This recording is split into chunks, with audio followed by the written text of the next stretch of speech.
all gouchy. You know, the thing that I really appreciate, you know, I love God because he doesn't miss anything. He gave me, I have two properties that I'm doing this on. This one here, the ground is clay and rock.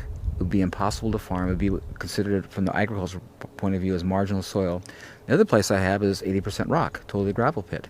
You couldn't possibly till it. You couldn't possibly cultivate it.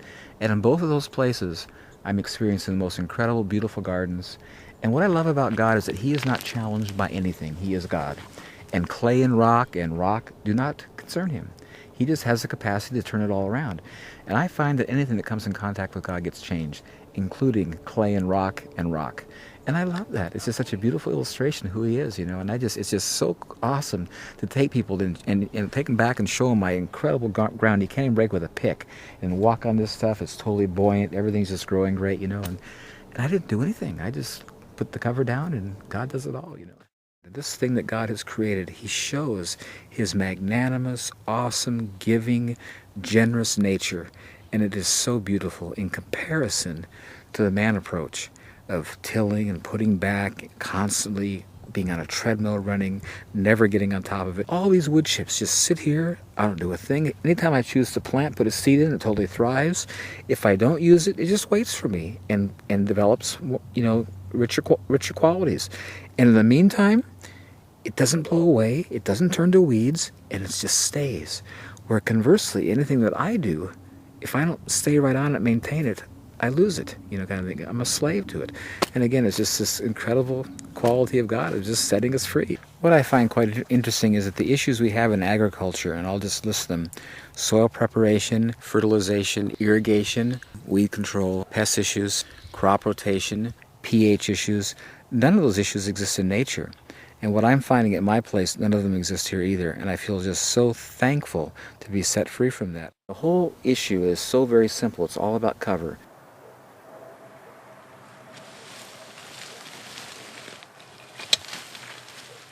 Nowhere in nature where man has not been do you ever see exposed dirt.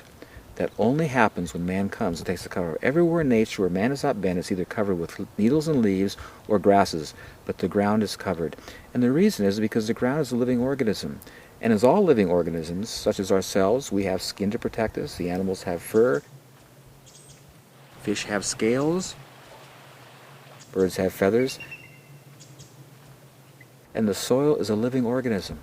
And God has designed it and made it so it's always covered with something. And when you take the cover off, it becomes vulnerable and it gets lost.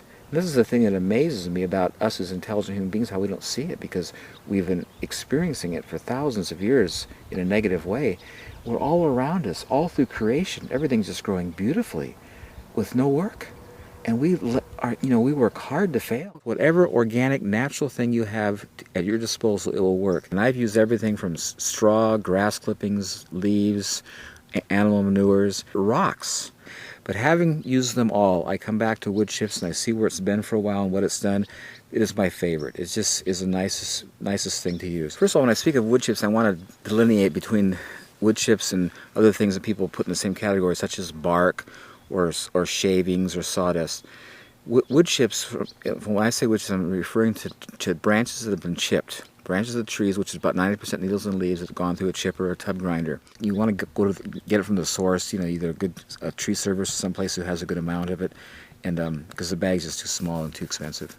So whatever you have to cover the ground with, any organic material, and if you don't have anything but rocks, it all works. It's all about covering, and if you get it covered, believe me, God will do the rest. And you'll be blessed. And see, listen, everything that God created, I believe, is sweet. Very sweet. It was very sweet. You know, when it's growing in soil that has minerals, this is key. Things that grow fast are sweet and tender. Things that grow slow are tough and bitter. And I tell you, I've come to the place where I don't do anything anymore without asking God. It's just, he is so amazing, and he's just such an incredible resource.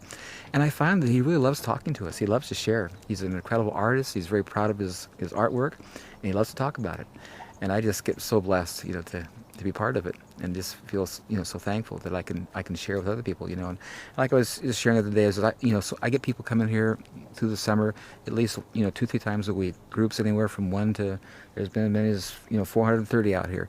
and I just feel like a piece of PVC pipe with water going through it. I'm just a channel. I don't do anything. I just hear from God and just transfer it, kind of thing. And it's just a blessing to just to be that, And I've been a gardener for 55 years, and I've done, we wore out shovels as kids with spading. I've done tilling, done all that stuff, and it's so amazing now. My only tool is a rake, and it's just so easy and so simple, and the production is so superior to what I ever had.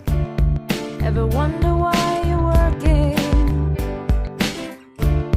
Ever tire of researching? Oh, there's gotta be a better way. So you lift your hands up and pray. Father, can you hear me? I'm listening to you now. I'm ready to trust you, to lead and guide me somehow. The creator of the universe concerns himself with me. He's passionately revealing his culture of love and of peace to Eden.